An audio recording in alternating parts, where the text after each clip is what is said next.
Rahvusooper Estonia toob 19. novembril kontsertettekandena lavale Nikolai Rimski-Korsakovi ooperi Snegurotška. Lähemalt räägib peadirigent Vello Pähn. Eks igaüks näeb ja kuuleb selles muusikas ju midagi erinevalt, aga kõige üldistavamalt võiks öelda, et tegu on kõige tähtsamaga meie elus armastusega.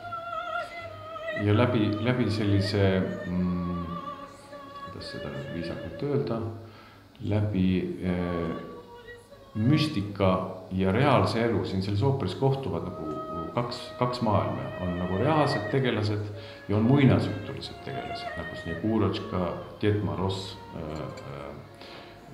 reaalsed tegelased, Lell, Miskir.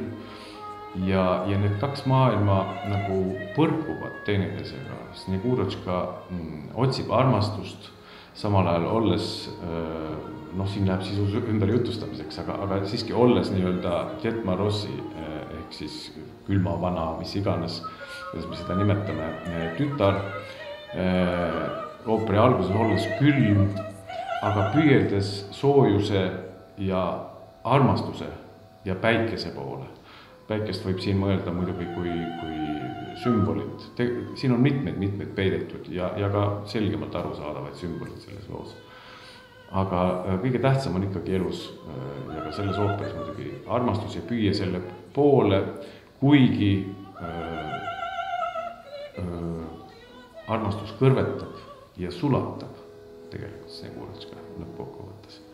Milleks üldse võtavad teatrid oopereid niimoodi kontsertettekandes ette kanda? Kui vaatajal, kuulajal ooperis kaotatakse ära visuaalne pool, siis kontsentreerub tegelikult see audio ehk siis muusikaline mõju pääseb inimesele palju lähemale ja palju tugevamini. Ja tegelikult ma eeldan, et selles kontsertolukorras võiks toimida sama fenomen. Et kui see kõik see visuaalne, tavaline, eluline liikumine, mis kuulub lavale ja teatrisse normaalselt, kui see ära võtta, siis tegelikult jõuab see muusika, puhas muusika meeli palju paremini.